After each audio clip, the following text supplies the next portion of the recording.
Bienvenue dans l'Anthropocène, cette nouvelle ère géologique qui, étymologiquement, annonce l'âge de l'humain. Par les phénomènes d'anthropisation à l'œuvre depuis au moins l'avènement de la sédentarisation, du christianisme, de la colonisation, du capitalisme ou de l'industrialisation selon les thèses, l'Anthropocène déclarerait l'omniprésence de la main de notre espèce sur la totalité de la planète et des organismes qui la composent. La question est alors de se demander si nature existe encore dans ce paysage dominé et façonné par l'humain.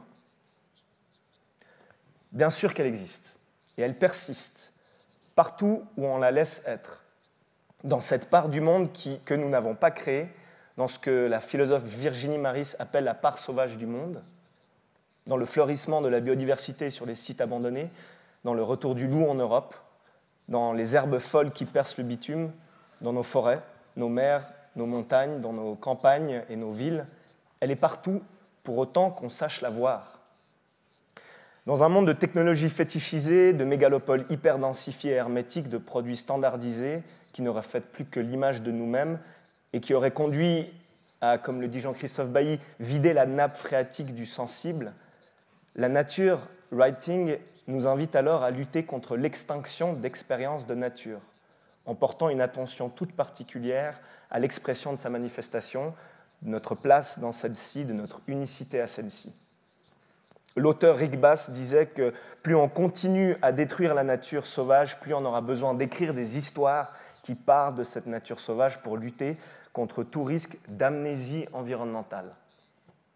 Alors bonjour à toutes et à tous, je m'appelle Dariusz Gavami, je vais vous accompagner tout au long de cette année pour ce nouveau format de l'écriture des lieux à la Fondation Jan Michalski, qui se décline en une série de 5 rendez-vous entre nature et littérature, au travers de rencontres, de balades, d'ateliers qui questionnent nos liens au vivant. Moi, je suis médiateur scientifique et culturel sur ces questions-là, justement, et je suis aussi membre du Shenjulab, qui est une compagnie de théâtre, une sorte de laboratoire de recherche théâtrale sur la présence animale, basé à Gimel. Et aujourd'hui, on se retrouve pour explorer la nature writing et l'évolution de ce genre littéraire. Et j'ai le plaisir de recevoir Gaby Martinez pour débuter cette nouvelle série avec vous. Il n'y aura pas de questions-réponses à la fin de cette discussion d'1 heure. On aura un cocktail où vous aurez l'occasion de pouvoir directement échanger et poser les questions avec nous, avec Gaby, de manière plus intime. Je remercie du coup nos 2 interprètes qui sont là pour traduire du français à l'espagnol et de l'espagnol à français cet échange. Gaby Martinez, alors bonjour. Et j'aimerais peut-être commencer par vous lire dans votre ouvrage Animaux invisibles, qui est paru en 2021 en français. Je vais vous lire pour commencer. Alors vous écrivez « D'après le dernier recensement, et malgré un simulacre de connaissance et de maîtrise que l'être humain s'obstine à transmettre aux nouvelles générations, la science n'est parvenue à classifier qu'1 dixième des espèces sur Terre. Ce qui signifie qu'il reste encore tout un univers à raconter et des endroits suffisamment isolés, inexplorés et inconnus pour accueillir le battement des 9 dixièmes restants. Aujourd'hui, entrer dans un lieu vierge de chiffres s'apparente à pénétrer au cœur de X, dans l'inconnu de l'équation qui a pour résultat la Terre. Un X regorgeant de bêtes, d'animaux. Alors, a priori, nature n'est pas morte pour vous avec l'avènement de l'Anthropocène, non ?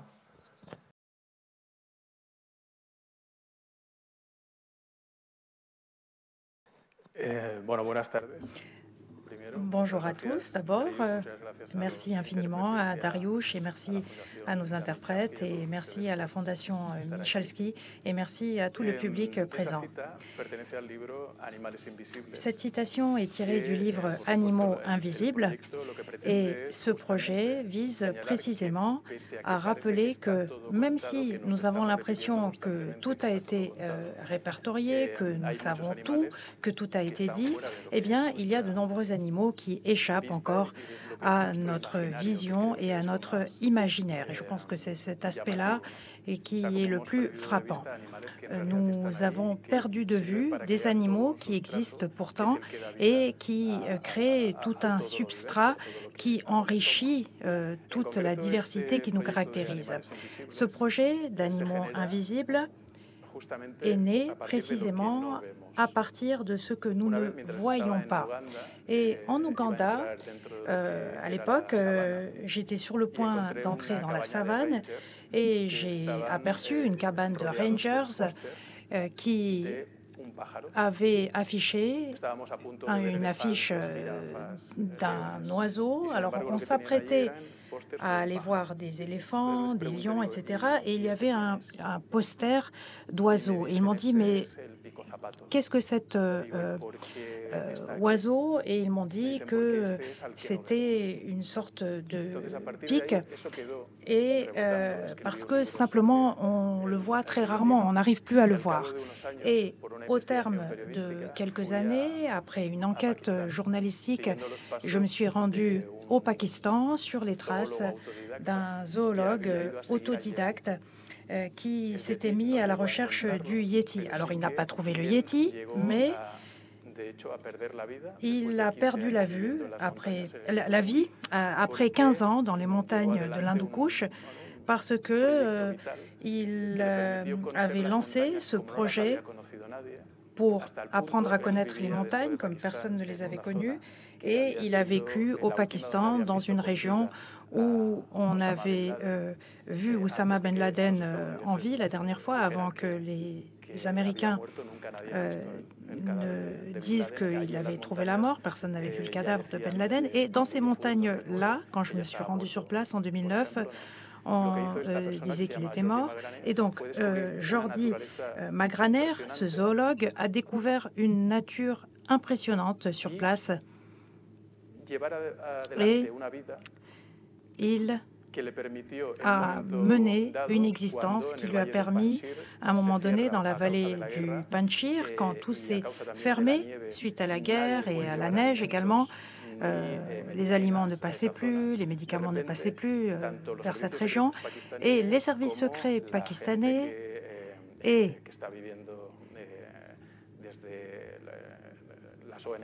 les représentants des ONG et même les caravanes qui tentaient d'arriver sur place pour secourir les gens qui étaient sur place. Donc, les gens disaient, mais comment est-ce qu'on pourrait faire entrer une caravane d'aliments et de médicaments pour aller dans la vallée du Panchir pour que les gens survivent?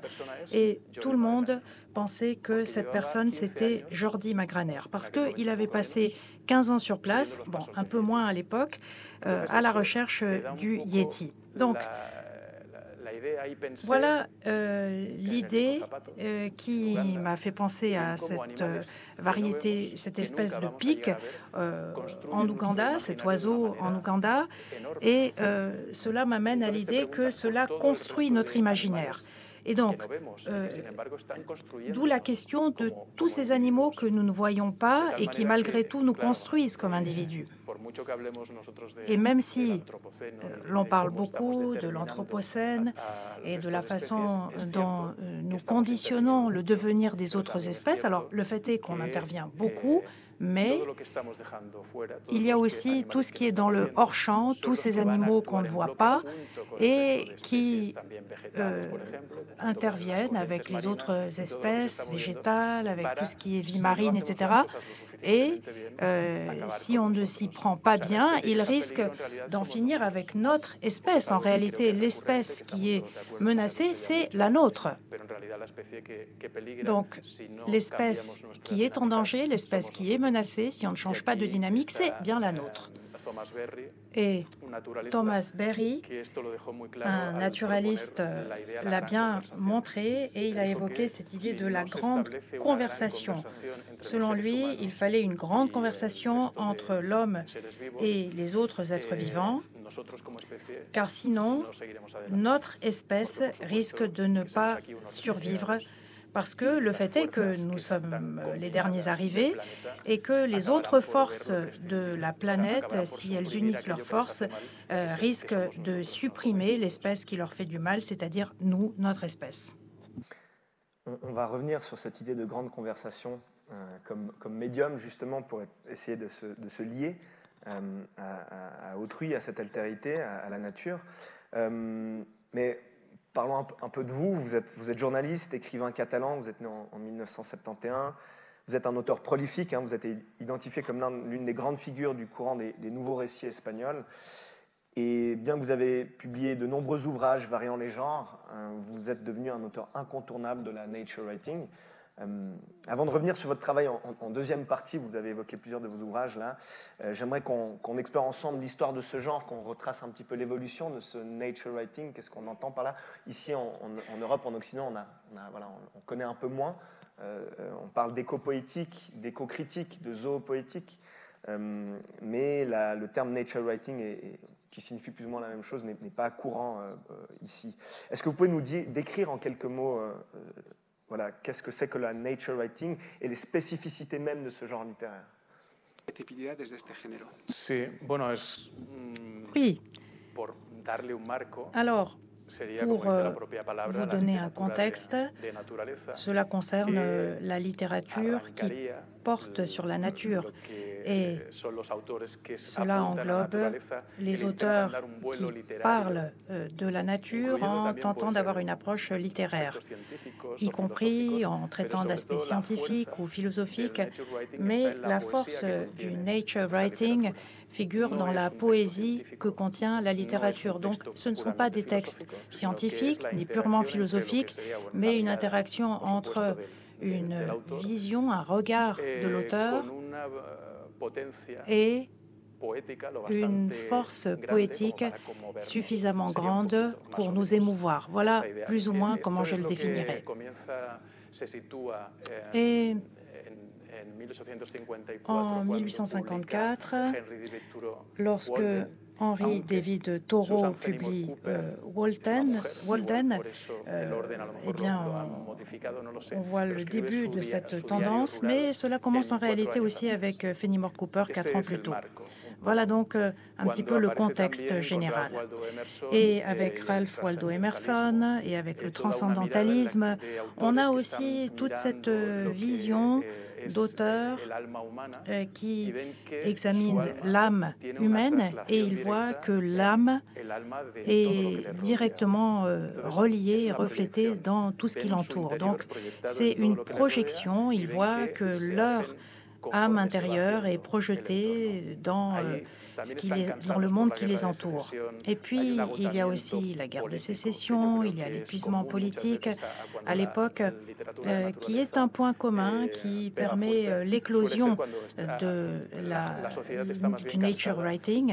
una serie de quand la movimientos société arrive à un sociopolíticos état de que fatigue, y también cuando hay et problemas donc económicos il que y a la tous hacen ces mouvements retraerse y sociopolitiques, volver a lo más ou elemental. alors il y a Y aussi des desde lo más considérations elemental, économiques qui tomar opèrent un fuerza retour en arrière. Et donc, para on en volver revient a crecer, aux o sea, para fondamentaux, et les sentirse fondamentaux, humanos c'est de de la forma retrouver más des forces pour se sentir elemental, véritablement más humain, básica. se sentir plus fort de Entonces, manière con, tout à fait con Thoreau fondamentale, de hay una manière basique. coincidencia que para mí fue muy importante. Et il y a que autre tiene que ver con chose el que nombre. j'aimerais évoquer par Yo firmo rapport como au Gaby nom. Martínez. Alors, je signe Mi mes nombre es ouvrages Gabriel. de Mi Gaby abuelo era Gabriel, Martinez, mi padre alors que je era m'appelle Gabriel. Gabriel, Cuando tout llamaban comme a mon casa para père, tout distinguirme, comme decían, mon "¿Quién grand-père. À l'époque, quand on m'appelait à la está maison Gaby?" pour Era dire Gaby, de qui pequeño, era Gaby. on parlait, on dit, ah, Yo mais cuando est-ce que tuve Gaby que est là? firmar Et mi Gaby, primer c'était libro, moi parce había que hecho j'étais le plus antes jeune. periodismo. Et j'ai été De journaliste repente vi que en mi auparavant, et quand j'ai ecosistema signé literario mon premier livre, j'ai nadie vu que firmaba dans conmigo prácticamente l'écosystème en el mío. littéraire, Sin embargo, en el personne ne anglosajón signait avec des encuentro en diminutifs. Et esta pourtant, época dans le de monde Henry David anglo-saxon, Thoreau, à de l'époque Susan de Fenimore Henry Cooper, David Thoreau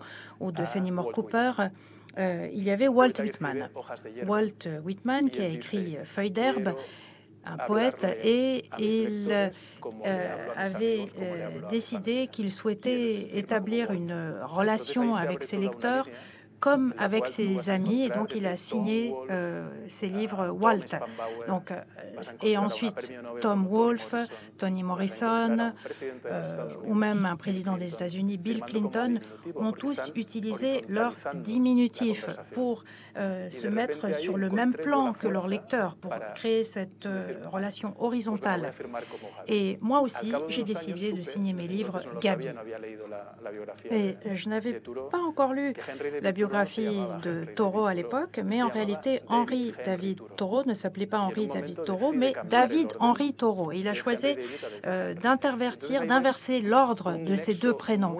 Donc, je crois qu'il y a vraiment un lien très fort avec tous ces écrivains jeunes qui souhaitent se positionner face au monde avec leur nom qui est fondamental. Parce que David Kopenawa, l'auteur chaman autochtone qui vient de publier en espagnol un ouvrage qui existe déjà en français, je crois, La chute du ciel, avec Bruce Albert qui l'a traduit. Donc, David Kopenawa, la première chose qu'il fait dans son livre, c'est d'expliquer comment il a choisi son nom. Et il donne toute une importance à son nom. Et depuis son plus jeune âge, il a choisi comment il allait se présenter aux autres. Parce que cela fait qu'on se crée une place dans son environnement naturel, mais c'est également une graine qui permet d'avancer. Thoreau écrit Walden, mais écrit d'autres livres par la suite. Et si on suit cette éthique-là, on voit que finalement, on va forcément, le moment venu, désobéir à son entourage. Bon, c'est un petit peu tiré par les cheveux, mais au moment du 19e siècle, puis au 20e siècle, on voit malgré tout émerger tout ce courant. Et en Espagne, nous l'avons vécu d'une façon semblable. C'était lié également à la perte de nos colonies, Cuba, et également à une crise existentielle du pays. Et donc, l'association Institutions libres d'enseignement a été créée et on organise des excursions. Pourquoi? Parce qu'on souhaite renforcer ce lien avec la Terre. Et donc, on commence à écrire et la génération de 27 voit le jour. C'est la dernière grande génération de poètes en Espagne, et c'est très semblable à ce qui s'est passé aux États-Unis. Donc, ce que j'essaye de dire, c'est que dans toute cette littérature, on a ce point commun par rapport à la vie quotidienne, de désenchantement vis-à-vis de la vie politique et également de pauvreté économique, pour retrouver ses racines, pour revenir aux fondamentaux. Et toute cette grandeur que l'on ressent, on se sent tout petit, eh bien, cela permet au contraire de grandir. Et en écrivant, la littérature réussit à récupérer cette force. Voilà un petit peu comment la littérature émerge. Et donc, ça a émergé vraiment dans ces... Donc, suite, comme vous l'avez dit, hein, dans le berceau des États-Unis, suite aux grandes conquêtes de ces grands espaces vierges des États-Unis. Et ça s'est développé par la suite, notamment grâce à tous ces thèmes que vous avez évoqués. Donc, voilà, cette solitude, cette quête existentielle, ce rapport à une forme de décentrement, cette compréhension de l'autre, notamment par un concept qui est propre à la littérature anglo-saxonne, qui est ce concept de wilderness. Le wilderness. L'expérience de la wilderness, c'est un concept assez difficile à traduire en français, je crois qu'en espagnol aussi. Comment est-ce que vous le définiriez, ce concept de wilderness, qui a du coup mu en fait tous ces auteurs qui se sont inscrits dans cette nature-là?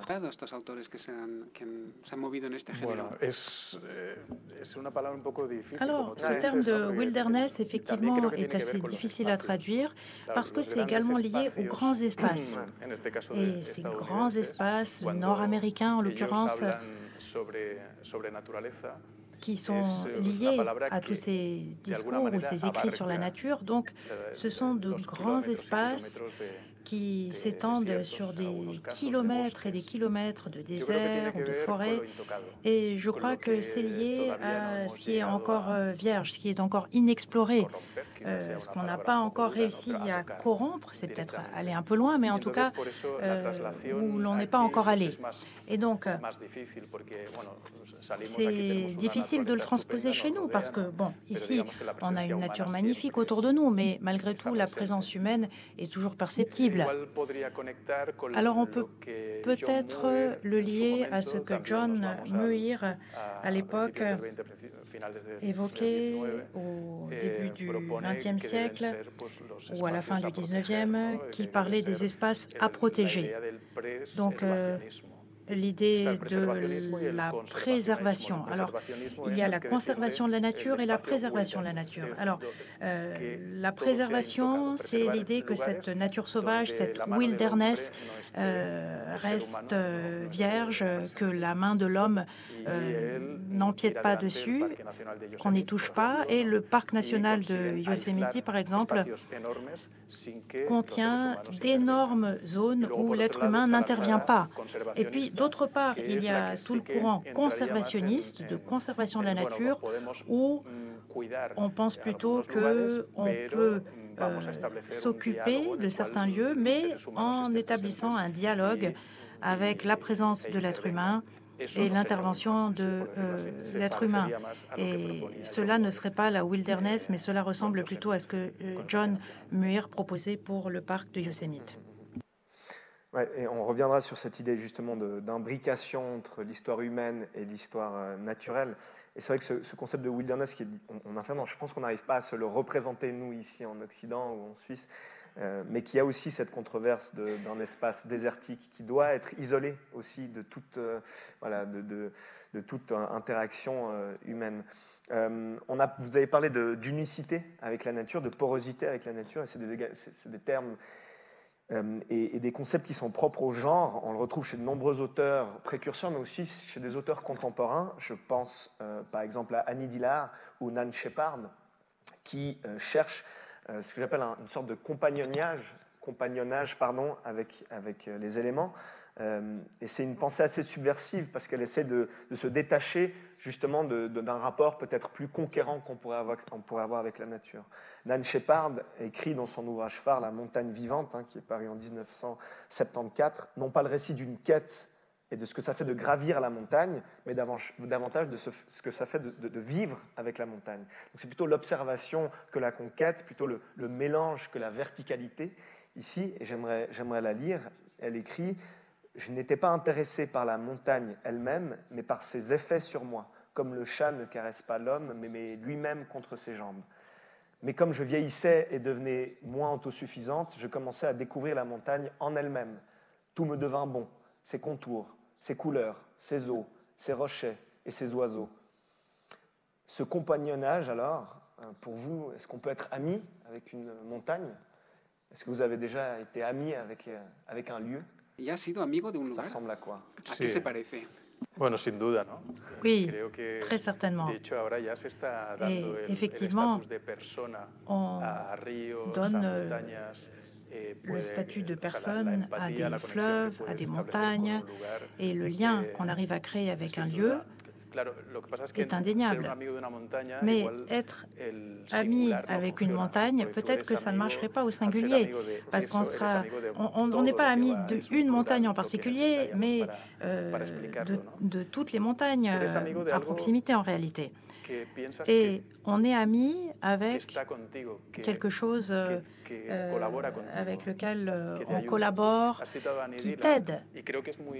Et Annie Dillard, je crois que c'est assez symptomatique que la grande littérature ait été écrite par des personnes qui se sont trouvées dans des situations à la limite et qui ont trouvé une aide dans la nature, et ensuite ça s'est transformé en littérature. Annie Dillard, à l'âge de 26 ans, je crois, souffrait de pneumonie et elle est partie dans la montagne.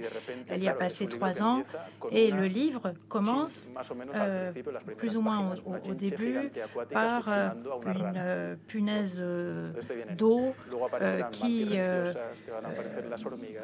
suce une grenouille, et puis après il y a les ventes religieuses et d'autres animaux qui apparaissent, et on voit tous ces animaux foisonnants qu'on a tendance à considérer comme négligeables ou laids, et puis finalement la tension narrative s'installe, elle est tout à fait spectaculaire, et bon, on peut se dire c'est un livre sur la nature, pourquoi pas, mais finalement quand on fait le bilan sur les meilleurs essais du XXe siècle, le livre Pèlerinage à Tinker Creek figure parmi les 100 essais les plus marquants.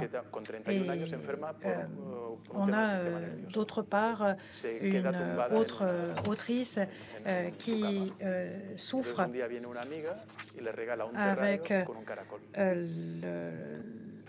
l'escargot sauvage, qui Elisabeth Tova Bailey, avec les nuits mouvementées de l'escargot sauvage, qui est alitée avec une maladie paralysante, et puis on lui offre un escargot dans un terrarium, et elle commence à regarder cet escargot, elle l'observe, elle voit que même l'escargot est plus rapide qu'elle, parce qu'elle, elle souffre d'une maladie paralysante, et puis ça la pousse à se renseigner, à lire des livres sur les escargots, et elle découvre qu'il y a toute une littérature sur les escargots, par exemple Patricia Highsmith, qui a écrit un récit où, sur une île, il y avait un homme qui était pourchassé par des escargots qui font 6 mètres, qui sont géants, et puis donc il court très vite, mais quand même les escargots qui sont énormes courent plus vite que lui. Donc on voit qu'il y a des questions de vitesse, d'ampleur, de taille, de rapport de taille, et finalement on se voit comme personne dans un contexte différent parce que les autres animaux peuvent prendre une ampleur différente. Et Hélène MacDonald, avec M pour Mabel, parle également de ce faucon avec lequel dont elle s'est occupée suite à la mort de son père. Et il y a aussi d'autres problématiques qui débouchent sur des livres.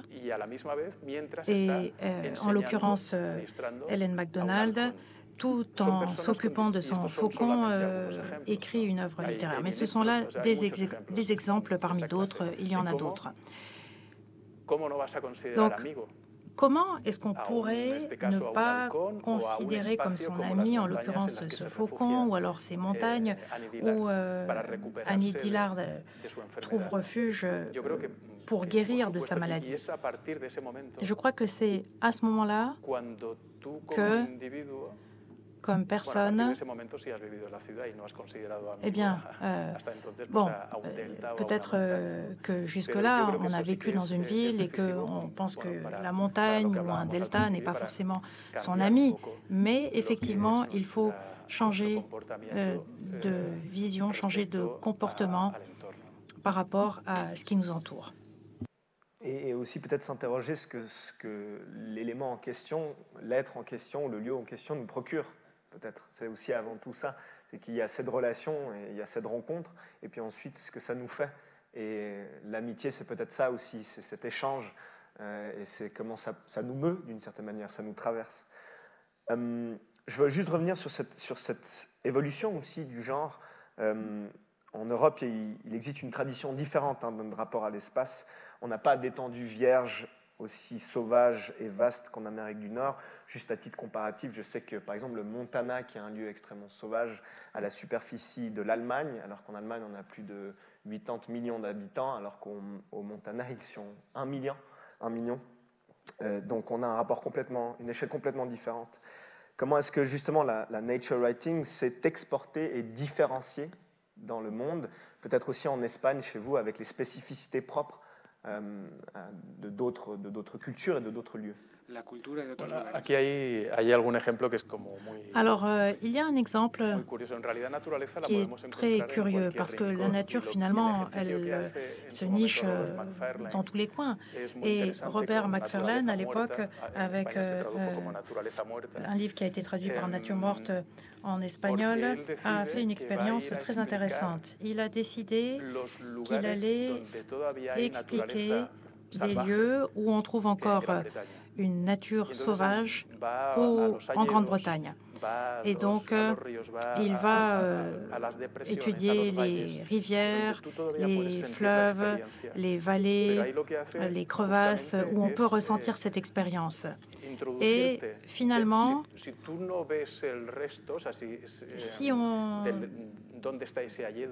ne regarde pas le reste, si on ignore ce qui passe aux alentours, eh bien, finalement, on se retrouve au cœur d'un endroit sauvage. Et donc, on se rend compte que même à proximité de là où on vit, il y a peut-être des endroits comme cela. Et il y a un autre auteur qui va sans cesse voir le même lopin de terre qui fait 1 mètre carré. Il regarde quels sont les changements en fonction de la lumière, de la neige, des intempéries, etc. Il regarde s'il y a des champignons qui poussent en cas de pluie et comment la lumière va influencer ce carré de terre. Donc, il y a un mouvement, disons, minimaliste en Europe. Bon, c'est peut-être pas minimaliste parce que ce que fait Marie-Thérèse Chapa, ce n'est pas minimaliste. Et donc, il peut y avoir une tendance au minimalisme à un moment donné. Et les espaces ne sont pas si grands, finalement. Et on recherche des coins où on peut trouver cette nature. Mais finalement, l'expérience, ça reste celle d'un être humain face à une géographie, face à un espace. Et je dirais que les différences sont plutôt liées à une expérience statique où des gens restent à un endroit pendant un certain temps et commencent à voir des choses. Et aux États-Unis, ça serait plutôt le voyage qui serait intéressant avec des kilomètres qui seraient parcourus. Mais j'hésiterais à mettre ma main à couper. Et puis, il y a un autre point qui est tout à fait décisif. Alors, je ne sais pas si on va peut-être en reparler par la suite, mais je travaille beaucoup avec l'Amérique latine et avec la voix des autochtones. Et là, je crois qu'on a vraiment une absence notable. J'ai parlé de David Kopenawa tout à l'heure, mais on pourrait parler de Joseph Zárate au Pérou avec Guerre de l'intérieur, qui a étudié l'industrie du bois, l'industrie du pétrole, et qui a essayé de voir ce qui arrivait à tous ces minerais, à tous ces matériaux, à tous ces biens qui ensuite faisaient l'objet du commerce. Mais c'est l'un des premiers autochtones à essayer de se projeter par ses écrits, parce que finalement, il y a eu très peu d'écrits, de traces écrites, c'était plutôt de l'ordre de la tradition orale, et David Kopenawa a eu besoin d'un interprète pour ensuite transcrire toutes ces expériences. Mais du fait de l'absence de traces écrites, toute cette sagesse des peuples autochtones est absente, est inexistante. Et les États-Unis ou l'Europe ont une vision très occidentale, très consensuelle sur le rapport avec l'environnement. Et je crois que cet apport des peuples autochtones peut être très intéressant et ça commence à poindre, mais c'est encore très limité. Et ce que je voudrais aussi rajouter, c'est peut-être dans certains lieux, que ce soit dans ces territoires qui ont été peut-être victimes de gouvernements peut-être plus dictatoriaux, le risque que ça représente, en fait, d'écrire sur la nature, de révéler, comme vous l'avez mentionné, les dessous en fait, de notre relation aux ressources et à l'environnement pour ces auteurs-là. Et c'est aussi une des raisons que ces écrits sur la nature, aussi ces écrits littéraires sur la nature, étaient peut-être moins popularisés, parce qu'il y avait un risque en fait, pour les personnes qui écrivaient dessus. Bueno, mira, yo a raíz del último libro que he escrito, que es Delta, me pregunto mucho sobre el agua. Après avoir écrit le livre Delta, j'ai beaucoup réfléchi sur l'eau. Je vivais dans une péninsule avec 2 énormes archipels et nous n'avons pas de littérature sur l'eau.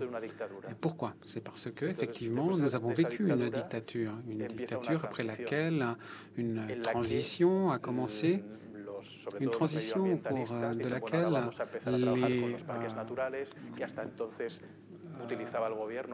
les agents environnementaux utilisaient principalement les parcs pour chasser, pour survivre, parce que pendant la dictature, les gens étaient pauvres. Mais que se passe-t-il? Tout le monde est prêt pour commencer à coloniser la côte avec des appartements, des hôtels. En d'autres termes, l'eau est perçue simplement comme un lieu dont on peut tirer de l'argent et non pas comme un élément fondamental qui nous permet de vivre. C'est pour ça que 40 ans plus tard, aujourd'hui, on se rend compte qu'il n'existe pas en Espagne de littérature sur l'eau, alors que nous vivons dans une péninsule. Et c'est dû à des raisons principalement commerciales. Ensuite, si on se réfère à l'Amérique latine ou d'autres pays d'ailleurs, on constate que si l'on traite certaines choses, eh bien, on met sa vie en danger. L'année dernière, j'étais à Saint-Domingue à l'occasion d'un festival au cours duquel on a organisé un atelier sur l'environnement en Amérique centrale. Et les participants à cet atelier venaient du Honduras, d'El Salvador, de pays d'Amérique centrale. Et tous ceux qui n'étaient pas menacés étaient simplement exilés. Ils étaient en exil. Le journalisme environnemental, en fait, en est là.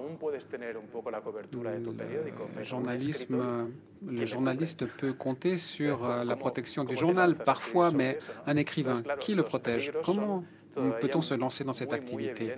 Donc oui, les dangers sont bien réels. Et même si on parle constamment d'alerte environnementale, lorsqu'il s'agit de soutenir des projets sur le plan économique, même des festivals littéraires, par exemple. Bon, moi, je parle pour tout ce qui est en espagnol. Dans d'autres pays, peut-être que les choses changent.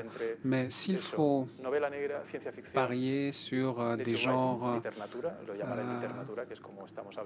du roman noir, de la science-fiction, de la littérature, enfin, j'utilise le terme littérature parce que nous voulons développer, en faire la promotion. Eh bien, l'argent va se tourner vers le roman noir ou la science-fiction. Et c'est un parallèle que l'on peut faire avec tout. Aujourd'hui, on investit davantage sur les panneaux solaires, sur l'énergie éolienne. C'est vrai. Mais lorsque l'on prend des décisions graves, pourquoi est-ce que les agriculteurs sont en rébellion maintenant? Parce que ces espaces n'ont pas été suffisamment soignés pendant des longues années. Et il faut arriver à la limite à une situation extrêmement grave pour que les gens réagissent. Et c'est vrai qu'on met sa vie en jeu. Mais de même que lorsque l'on est un intellectuel, on imagine qu'on va réagir. Ça s'applique aussi aux intérêts des industries et du monde de la culture. Et je parle surtout de l'espagnol, mais parler de l'espagnol, c'est de parler de 560 millions de locuteurs. Pourquoi est-ce qu'il n'y a pas eu de réaction? Pourquoi est-ce que personne n'a réagi pour faire face à toutes ces pressions que l'on ressent? Et cette dimension justement activiste, peut-être c'est pas autant le mot, mais en tout cas d'engagement que ça représente, et peut-être je crois que c'est aussi propre à ce genre-là, et on en reviendra en fin de rencontre. Et vous parlez justement tu parlais, pardon, comment les bouleversements en fait, écologiques actuels impactent la nature writing. Est-ce que tu as aussi quelques exemples de voir qui montreraient comment le genre a évolué justement avec ces enjeux environnementaux contemporains qu'on retrouve depuis 30, 40, 50 ans? Est-ce qu'il y a eu peut-être plus de dystopie sur ces questions-là? Maintenant, est-ce qu'il y a eu plus d'écrits sur la nature en espace urbain? Comment est-ce que ces questions-là impactent le genre littéraire aujourd'hui? Si tu as peut-être 2-3 exemples, que ce soit de ton travail ou bien... Bueno, 3 ejemplos de tu trabajo, por ejemplo. Je crois que le principal grand saut en avant du genre, c'est le moment où Rachel Carlson a écrit Le Printemps silencieux.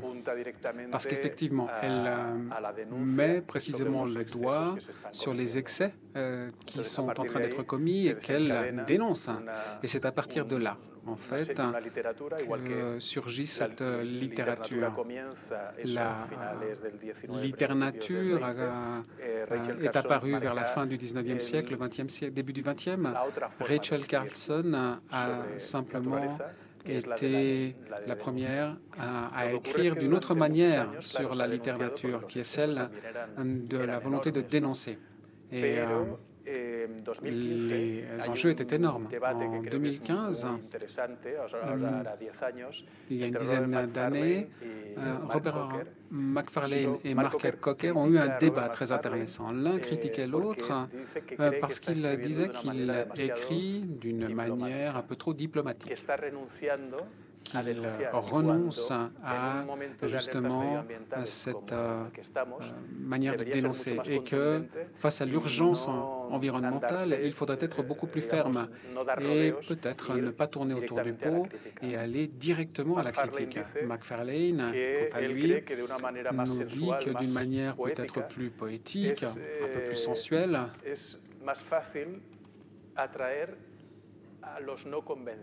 il est plus facile d'attirer ceux qui ne sont pas convaincus, pour dire les choses de cette manière.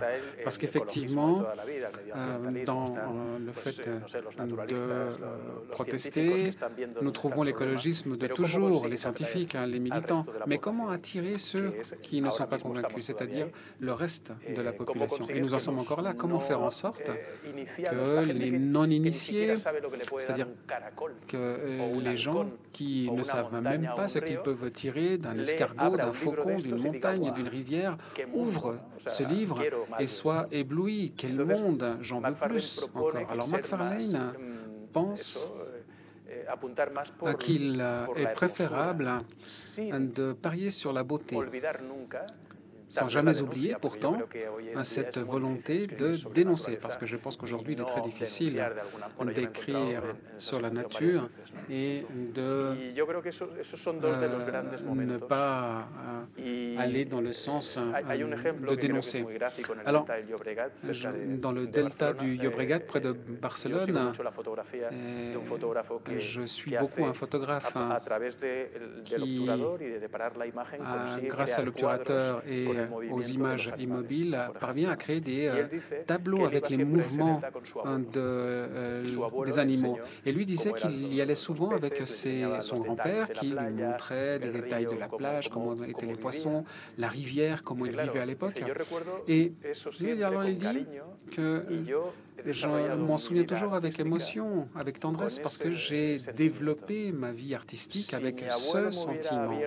Si mon grand-père avait simplement étripé un poisson, ou alors à l'époque il y avait sans doute du plastique, et si maintenant j'ouvre le ventre d'un poisson et je montre à mon fils qu'il est plein de plastique, ce qui est vrai, ça se produit, je ne sais pas quelle est la réaction que cela provoquerait. Je pense que mon fils ne voudrait plus aller dans le delta. Et je crois que par le biais de l'art, de cet art qui parie sur la beauté est la meilleure manière de communiquer. Je crois qu'aujourd'hui, la littérature en est à un stade où, en fait, la littérature, plus que jamais, sait conjuguer le fait de dénoncer la beauté, plus ou moins.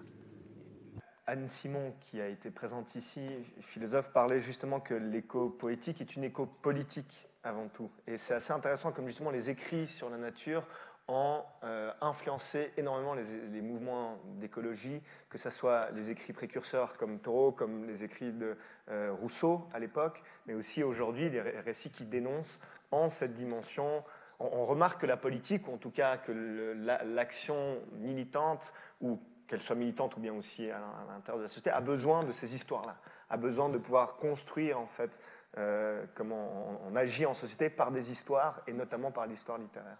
Et on a l'impression que le propre justement de ce genre littéraire est qu'il y a une action extrêmement physique, extrêmement radicale là-dedans. Vous parlez de radicalité dans la littérature parce que pour l'écrivain finalement qui va transmettre une expérience charnelle, corporelle, eh bien, le lecteur va pouvoir aussi, par la dimension justement sensorielle, du récit, ressentir, vivre ce qui a été vécu.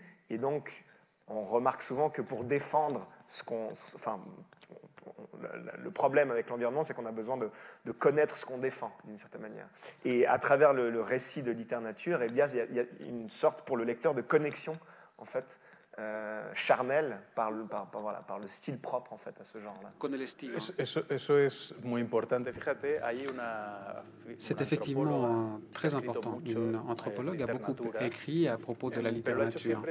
Elle l'a toujours fait en utilisant la philosophie comme point de départ avec de nombreux termes scientifiques.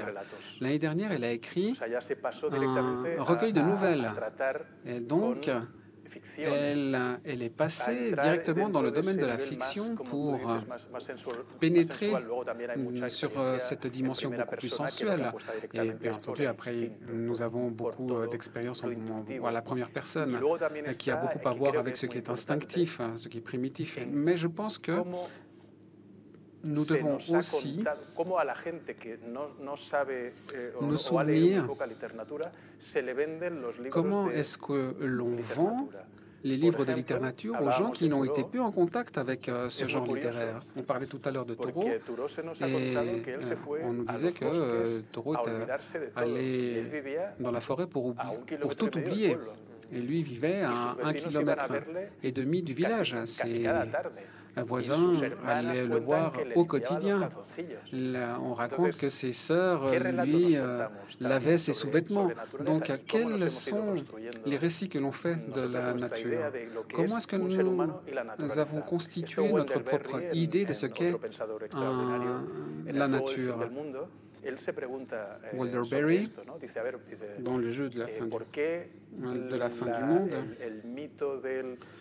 nous dit pourquoi est-ce que le mythe des États-Unis, le mythe de la nature qui existe aux États-Unis, est toujours un super-héros qui survit à des situations extrêmement compliquées, parce que on n'accepte pas l'idée selon laquelle il peut s'agir d'une communauté qui arrive à s'en sortir par la collaboration.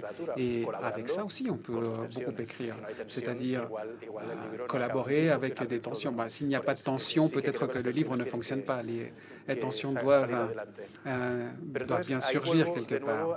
Mais j'en reviens précisément à la façon de raconter la littérature. Et avec mon dernier livre, on était dans une situation curieuse. Une écrivaine est venue me voir avec un rédacteur de culture qui travaille depuis très longtemps dans ce secteur de la culture. On a beaucoup parlé de littérature, mais ils sont venus me voir et on me dit « Tu viens de publier un nouveau livre. Alors, les petites bêtes, comment ça se passe ?» Alors, si on pense que Moby Dick est une petite bête, on est mal. Donc voilà de quoi il s'agit. En d'autres termes, comment est-ce qu'on projette cette idée de la littérature? Pour l'instant, c'était limité à la poésie, au lyrique, à la littérature pour enfants. Et lorsque l'on se trouve dans ces situations, dans des tensions très fortes que l'on arrive à projeter dans la littérature, Steinbeck, par exemple, est un grand écrivain, Steinbeck, et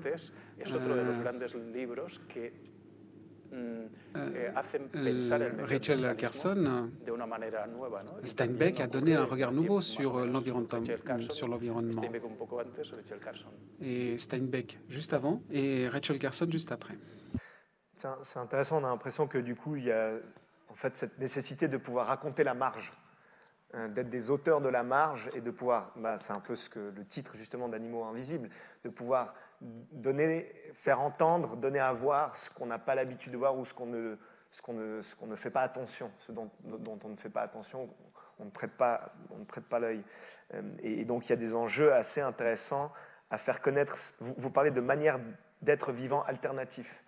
Et c'est constamment ça, en fait. C'est de dire qu'aujourd'hui, la littérature, elle cherche à faire ça, à se détacher de l'expérience uniquement solipsiste, un peu égocentrique de l'existentialiste, et puis d'être beaucoup plus à la compréhension de ce que c'est que cette altérité qui nous fait face.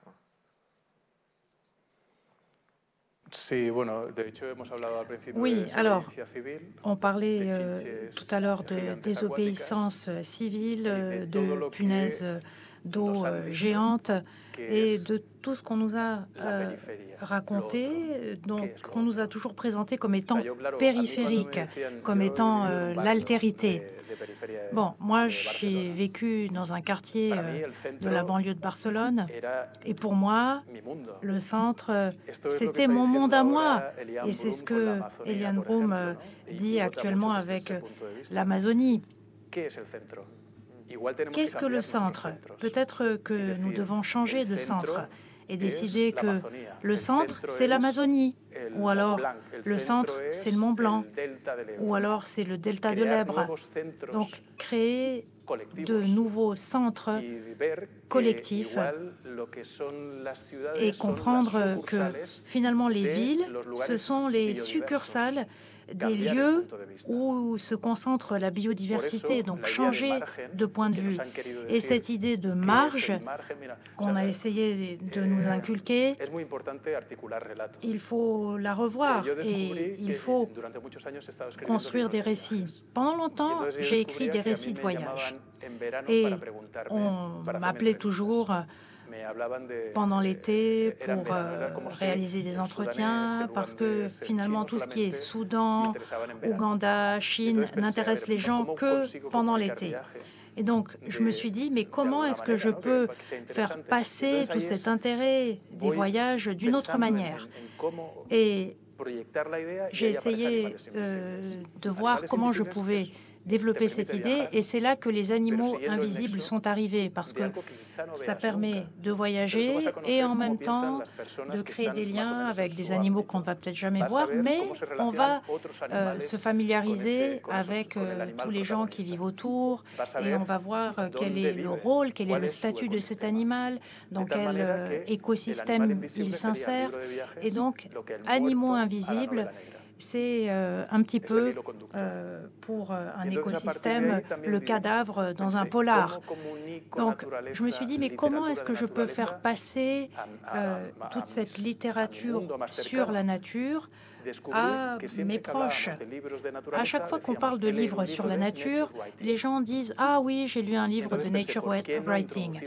Et je me suis dit, mais alors pourquoi ne pas créer un terme qui soit proche des gens et qui leur permette d'appréhender de manière plus directe cette littérature? Et on a créé le terme de littérature, qui est tout à fait compréhensible. Et sur la base d'un terme, d'un mot, on a créé des clubs de lecture, des résidences littéraires, des rubriques dans les bibliothèques, où on a des rubriques littérature, des festivals. Et bon, ça a commencé en Espagne, où il y a déjà 2 festivals, mais en Colombie, en Amérique latine, on a constaté que ce type de littérature n'existait pas non plus, et cela a suscité d'autres festivals. Et maintenant, il y a des festivals qui sont en cours de préparation pour la Colombie, pour Los Angeles, pour Saint-Domingue, et ce, sur la base d'un seul mot, d'un seul terme. Et en quelque sorte, c'est un petit peu le résultat de 20 ans de pérégrination autour du monde, parce qu'on part à la recherche de la périphérie et finalement on se rend compte que c'est au centre de tout. Ouais, et finalement, on revient aussi à soi. Vous dites que, en fait, on apprend tellement de soi lorsqu'on part à la recherche de l'autre, lorsqu'on piste l'animal. Et j'ai l'impression que votre travail aussi s'est beaucoup maintenant construit sur cette intrication entre justement l'histoire humaine et l'histoire naturelle. Et ce qui est peut-être propre au genre aujourd'hui, c'est qu'on retrouve notamment dans votre ouvrage Delta. Vous avez passé 1 année sur l'île de Buda, en Catalogne. Vous êtes installé dans la maison la plus proche de la mer, la première qui se fera prendre par la montée des eaux due au réchauffement climatique, et vous racontez le destin croisé des humains et des non-humains de ce territoire. Et donc, est-ce que la nature writing de demain est de plus en plus amenée à raconter ces histoires de tension, où histoire naturelle et histoire culturelle se mélangent, que la littérature, finalement, c'est la nôtre, d'un point de vue global, d'une certaine manière, et on est assez loin finalement de la wilderness isolée, désertique, voilà, où il n'y a pas de contact humain. Là, on est vraiment dans des espaces d'enchevêtrement, d'une certaine manière.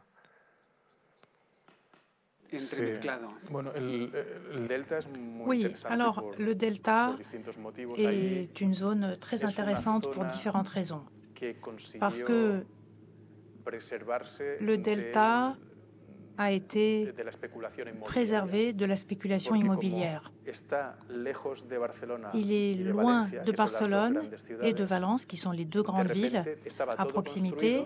Eh bien, tout était construit et puis on a constaté qu'il y avait un lieu où on n'avait pas encore construit. Une loi a été adoptée pour empêcher les constructions. Donc, effectivement, là, on se rapproche de cette idée de wilderness.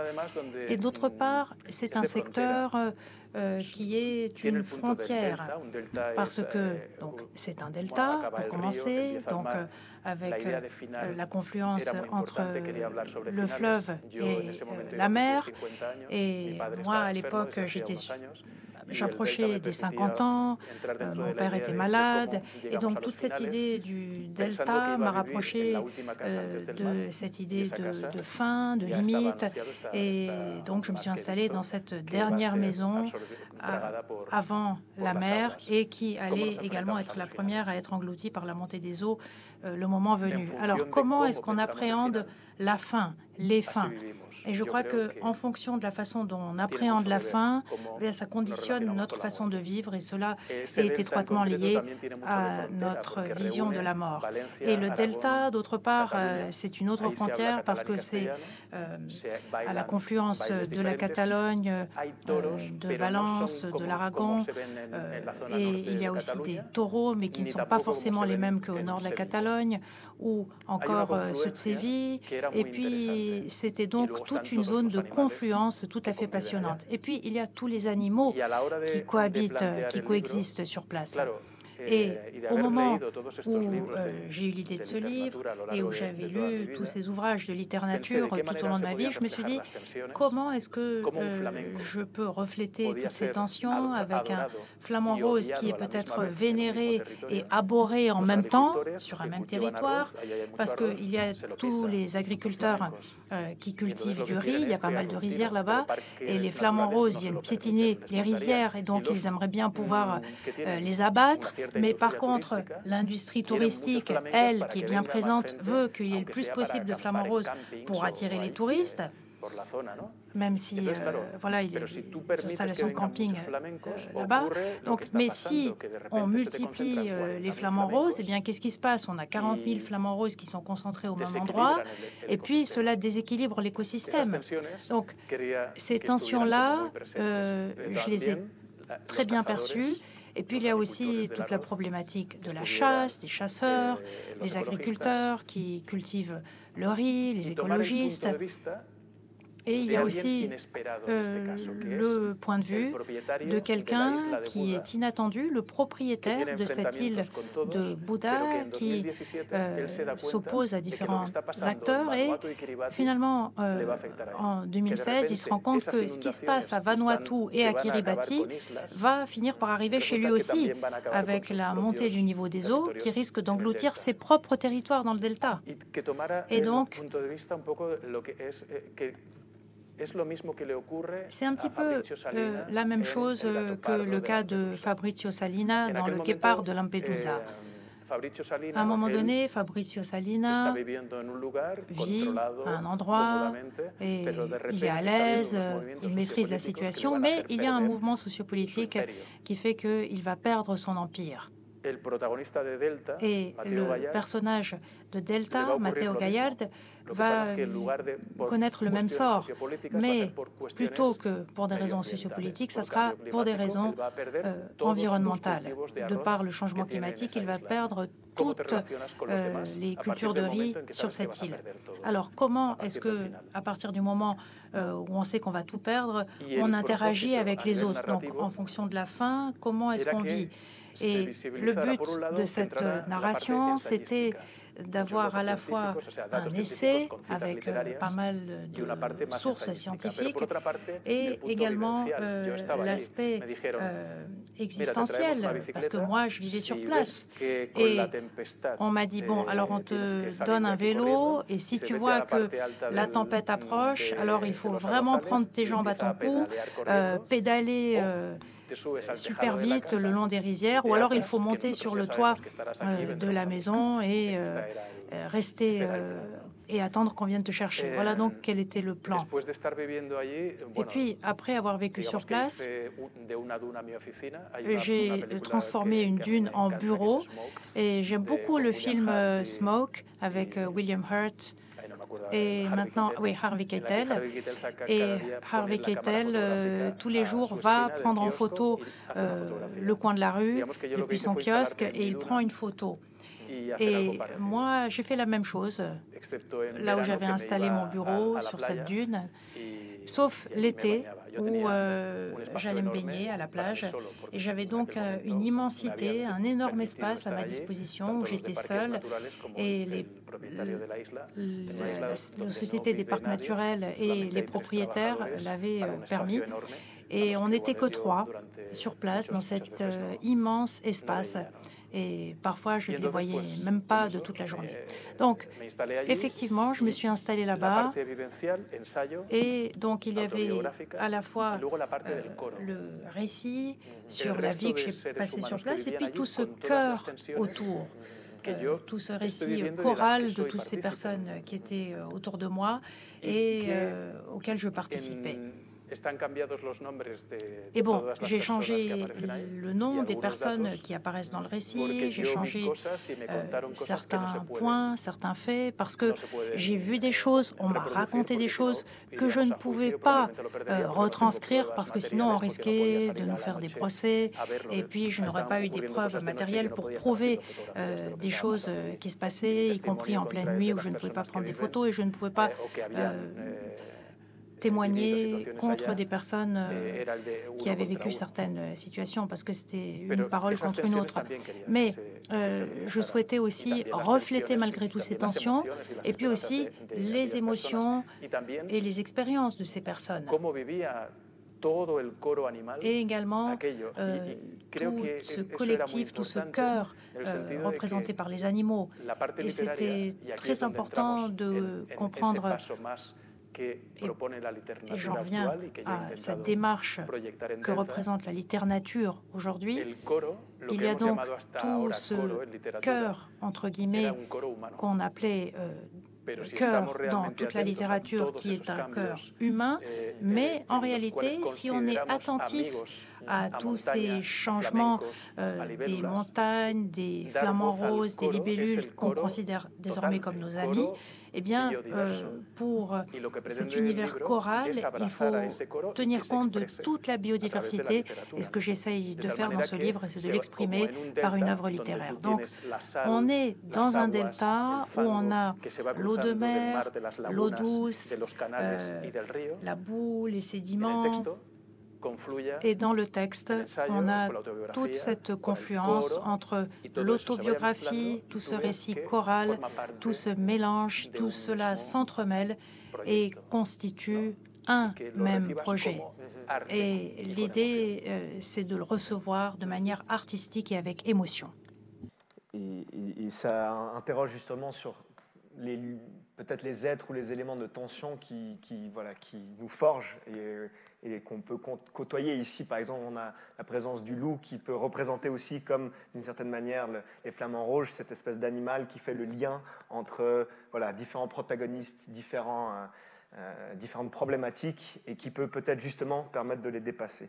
Pour terminer, il nous reste vraiment plus beaucoup de temps. J'aimerais essayer d'avoir quelques questions rapides, réponses rapides, et puis ensuite on ira prendre le cocktail et pouvoir discuter ensemble. Donc vous êtes un spécialiste, peut-être pour celles qui ne l'ont pas tout à fait compris, un spécialiste de la littérature de voyage, hein, on pourrait me dire un réel aventurier, hein, parce que vous passez toujours par le voyage, pour essayer de rédiger vos ouvrages.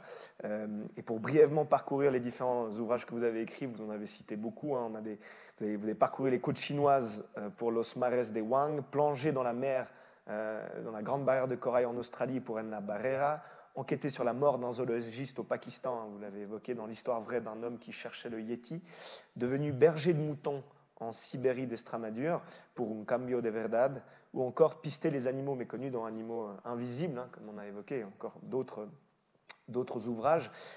Rapidement, pourquoi est-ce que le voyage a une place si importante dans votre rapport à l'écriture? Rapidement. Uf. Pourquoi bouger? Pourquoi? Porque al principio, precisamente por Parce venir de que, la au periferia, départ, précisément parce que je venais de la périphérie, no sabía a lo que me enfrentaba. Tenía miedo a contar mi realidad. eh bien, j'avais Notaba peur que no utilizaba las de palabras. raconter ma No sabía lo réalité, que j'avais era peur de comment je serais perçue, et el mundo de la cultura. je ne connaissais pas tout le monde de la culture, De contar et j'avais mi peur realidad, de por si me raconter equivocaba. ma réalité parce que Y j'avais encontré peur en de el me viaje tromper. Et dans una le forma de voyage, aprender de j'ai los- pu cómo vivían los demás voir para comment ir les autres entendiendo lo que vivaient, era et ainsi mi j'ai propio pu entorno. mieux comprendre mon propre Y luego, contexte. y aquí Et soy muy rápido, bon, el gran pour répondre très salto lo doy cuando rapidement, soy padre finalement, y tengo a mi hijo. le grand Y saut, entonces un día je en l'ai el fait Aquarium de quand je suis Barcelona nos devenu vamos père, quand a un- j'ai eu vemos mon un enfant, et coralito de la gran barrera de un coral jour, on a australiana, visité l'aquarium de donde Barcelone pone avec mon si la fils, temperatura del et on a planeta vu un aumenta, morceau de corail de la grande barrière de 2 corail grados, el 90% de australienne, la gran barrera et morirá. Entonces, la veo al légende pequeño, disait si la température pienso, augmente de 2 degrés, digo, no toute sé la si barrière la de podrás corail ver en va colores, mourir. porque el Et je me suis coral dit, cuando mais muere mon adopta fils, peut-être qu'il el ne va color même blanco. plus jamais Y entonces ahí voir empiezo a cette grande pensar, barrière de ya no corail, en los peut-être que tout le viajes, corail ya va no en blanchir aprender, et ya mourir. he viajado mucho, Donc, ya empiezo a voilà sentir pourquoi les fuerte. voyages, et cela conozco m'a más aidé cómo van à las grandir, cosas, cela m'a y aidé veo que à un me sentir intelectual plus no deja fort. de ser una Et persona normal y corriente, tan estúpida il y a y toute tan la inteligente como cualquier problématique otro, y des empiezo a intellectuels par opposition des gens dejar de ordinaires. tener miedo Et finalement, y j'ai a atreverme a cessé contar a mi d'avoir propio peur país et y a mi j'ai propia ciudad y a osé mi propia gente, y raconter además mon propre pays, con ma la propre idea ville, de ma propre intentar vision. Et explicar historias l'idée, que c'était sirvan d'essayer de para que raconter de des repente, histoires a lo mejor, qui soient pues utiles. ya de Et proximidad, qui, me voy a la Siberia extremeña, donc, me voy al je me delta del Ebro, suis me voy a rendue contar lo que es en lo Estrémadure, más en Sibérie cercano, d'Estrémadure, dans le para delta que de cuando mi l'Ebre, pequeño dans les endroits qui sea étaient más proches mayor, de pues a lo moi, mejor tenga la pour que oportunidad de ver la gran quand mon barrera fils boreal serait plus grand, eh bien, en colores peut-être todavía. il pourrait encore voir la grande barrière de corail en couleur. Et brièvement, peut-être pour lancer les discussions pour la suite, comment est-ce que, si vous avez peut-être des conseils à donner, mais comment est-ce qu'on raconte un lieu? C'est quoi les composants pour raconter un lieu? Si moi demain je devrais me mettre à la littérature, je dois faire attention à quels détails, quelle est la méthode que vous proposez? No, lo que tú has dicho, los detalles y Alors, la vivencia. et c'est ce que vous avez dit, Yo creo que vivir les es lo que te da los détails, sustantivos. pas forcément, mais El saber plutôt que lo que ves es un baobab y no l'expérience un árbol, que l'on y vit, sentir que al l'on baobab ressent. te hace haber estado con L'on él voit un y haberlo baobab tocado y haberlo et visto. on peut dire Eso qu'on connaît eso lo un convierte baobab si en on l'a la experiencia vu, si 3D. on l'a touché, si on a une Y no en algo expérience que te han en 3 contado y que te dimensions, queda lejos et y pas que no quelque has- chose no has percibido. que quelqu'un Yo vous a creo raconté et qui est un petit peu éloigné. Il faut vraiment El percevoir viaje, les algo que me choses. enseñó fue Et la ce que j'ai paciencia. appris dans mes voyages, Me c'est la habían dicho que el patience. tiempo se vive distinto en África On m'avait dit y- que o le en temps América, ne en passait pas au même Latinoamérica se rythme en vive un tiempo Afrique ou en distinto, Amérique latine. On pero m'avait hasta dit que que le no rythme n'était pas le même.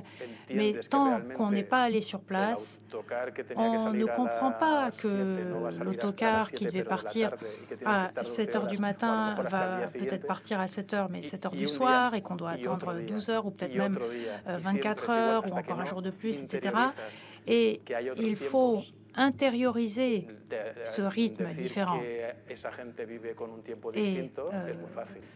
si quelqu'un Assumir vous dit « Ah, mais que là-bas, le rythme est différent hay que », c'est vivir, une chose, mais le y fait de que viviendo l'intérioriser, una de experiencia le directa, vivre, de le vas a ressentir, d'avoir cette interiorizar expérience ese directe, espacio c'est autre y chose. vas a conocer Et el cela sustantivo de lo permet que tienes delante. de connaître, otra d'appréhender cosa. vraiment Para mí, les objets dedicarle et tiempo les endroits auxquels on est confronté. a Et las moi, cosas J'ai donc consacré du temps aux choses et je me suis concentré sur les détails. J'ai pris des notes et pour moi, le temps vraiment est essentiel. Et ce qu'on m'a dit sur Delta, c'est qu'on avait l'impression d'entrer dans une temporalité différente. En tout cas, c'est mon éditrice qui me l'a dit, que le rythme était différent. Alors, ça ne veut pas dire que c'est soporifique. Écoutez, j'ai l'impression qu'on va clore cette discussion, si ça vous va. Est-ce que, Gaby, ça te va qu'on s'arrête là? À moins que tu aies encore quelque chose à vouloir. Sí, perfecto, muchas gracias. Ça te va? Merci beaucoup, merci pour ta générosité et ton partage. Merci beaucoup à vous toutes et tous d'avoir été là et d'avoir partagé ce moment avec nous. Je vous invite à continuer voilà, ces réflexions, ces échanges autour d'une verrée. Et puis, on se retrouve, il me semble, le 20 avril également aussi, pour la suite de l'écriture des lieux, avec notre prochain rendez-vous. Je remercie aussi la Fondation Michalski pour nous accueillir. Merci beaucoup, merci Gaby. Muchas gracias. Gracias.